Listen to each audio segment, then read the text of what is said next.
ചേച്ചി നമസ്കാരം. നമസ്കാരം. ഇപ്പൊ വിഷു ആണ്, എല്ലാവിധ വിഷു ആശംസകളും അതിൽ തന്നെ നേരുവാണ്. വിഷു ആയിട്ട് എന്താണ് പരിപാടികളൊക്കെ? വിഷു എന്ന് പറഞ്ഞാൽ ഓർക്കുന്നത് ഉടനെ പൂക്കളം, അത് കഴിഞ്ഞാൽ പിന്നെ വിഷുക്കൈ നീട്ടം, പിന്നെ എന്തായാലും ഒരു ചാപ്പാട്, ഉച്ചയ്ക്കുള്ള ഒരു സദ്യ, ഇതൊക്കെ തന്നെയാണ്. വിഷു അങ്ങനെ ഗ്രാൻഡ് ആയിട്ടൊക്കെ സെലിബ്രേറ്റ് ചെയ്യാറുണ്ടോ?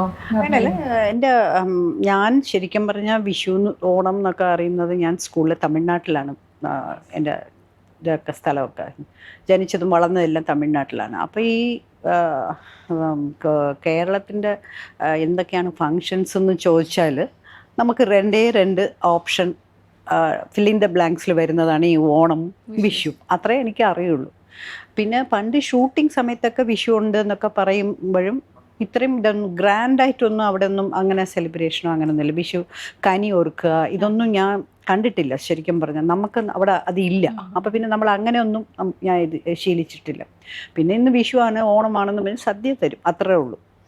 പക്ഷേ ശരിക്കും ഞാൻ സുരേഷ് ചേട്ടൻ്റെ വീട്ടിൽ കല്യാണം കഴിഞ്ഞിട്ടാണ് അവിടെ വിഷുക്കണി ഒരുക്കിയിരിക്കുന്നു എന്ന് പറഞ്ഞ് ഞാൻ ആദ്യമായിട്ട് കണ്ടത്.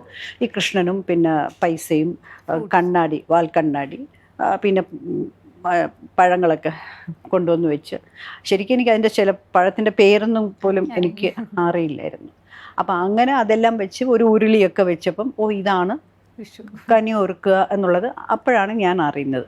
പിന്നെ അത് കഴിഞ്ഞപ്പോഴേക്കും അച്ഛൻ, സുരേഷ് ഏട്ടൻ്റെ അച്ഛൻ വിളിച്ചിട്ട് ഒരു 101 രൂപ ഇങ്ങനെ 100 രൂപ, 1 രൂപയല്ല 100 രൂപ തരുമായിരുന്നു. അതാണ് ഞാൻ വിഷു എന്നാൽ ഇങ്ങനെ കൈനീട്ടമുണ്ട് എന്നുള്ളത്. ഇപ്പം എൻ്റെ അമ്മ എപ്പോഴും ചോദിക്കും, വിഷുവിന് നമ്മൾ അങ്ങോട്ട് കൊടുക്കണോ അതോ അവർ നമുക്ക് തരും? ഞാൻ പറഞ്ഞ അമ്മ, ഓണത്തിന് ചെറിയ പിള്ളേരെല്ലാവരും മൂത്തവർക്ക് കൊണ്ടുപോയി എല്ലാം വാങ്ങിച്ചു തരും, ഉടുപ്പൊക്കെ വാങ്ങിച്ചു തരും. വിഷുവിന് അങ്ങോട്ട് തരണം എന്ന്. അപ്പം ഞാനും തരാം എന്നും പറഞ്ഞുകൊണ്ട് എൻ്റെ അമ്മയും ഇങ്ങനെയൊക്കെ കൊടുക്കാൻ തുടങ്ങിയായിരുന്നു. ഇതാണ് എൻ്റെ ആക്ച്വലി വിഷു എന്ന് പറയുന്നത്. പിന്നെ വിഷുവിന് ഏറ്റവും കൂടുതൽ ഇൻട്രസ്റ്റ് കാണിക്കുന്നത് എൻ്റെ ഇളയ മോൾ കീർത്തിയാണ്.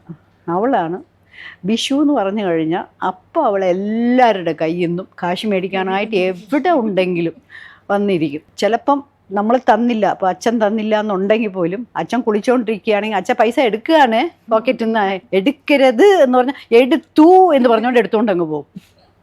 അങ്ങനെയാണ് അത്. ഇതൊക്കെയാണ് വിഷു എന്ന് പറഞ്ഞാൽ ഞാൻ ഓർക്കുന്ന കാര്യങ്ങളാണ്.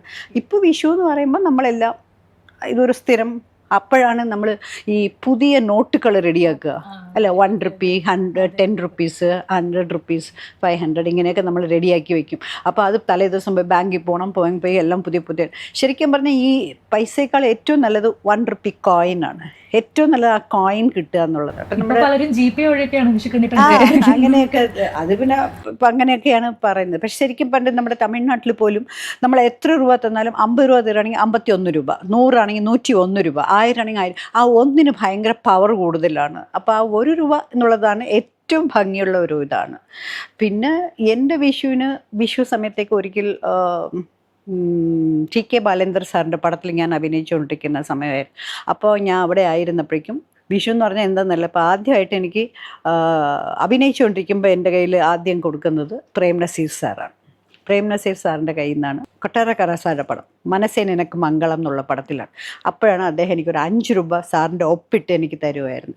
അത് കഴിഞ്ഞ് ഞാൻ നേരെ ബാംഗ്ലൂരിൽ രാജ്കുമാർ സാറിൻ്റെ കൂടെ കന്നഡ പടം അഭിനയിക്കാൻ പോയി. കന്നഡ രാജ്കുമാർ സാർ, അദ്ദേഹം സാർ ഇന്ന് വിഷു ആണ്, ഇങ്ങനെ പൈസ തരും, നിങ്ങളെനിക്ക് തരണേ എന്ന് പറഞ്ഞു. അങ്ങനെയാണോ എന്ന് ചോദിച്ചിട്ട് അദ്ദേഹം എനിക്കൊരു 20 റുപ്പീസിൽ അങ്ങനെ ഒപ്പിട്ട് തന്ന കാശ് ഞാൻ കുറേ വർഷം അത് കയ്യിൽ വെച്ചുകൊണ്ടിരുന്നു. പിന്നെ ആ മേക്കപ്പ് ബോക്സ് കളഞ്ഞു പോയതോടുകൂടി അതിൻ്റെ കണ്ണാടിയിൽ വെച്ചിരുന്നു, അതങ്ങനെ പോയി. അത് മാത്രമാണ് എനിക്ക് ആ 2 ഭയങ്കര ഒരു സംഭവമായിരുന്നു അത്.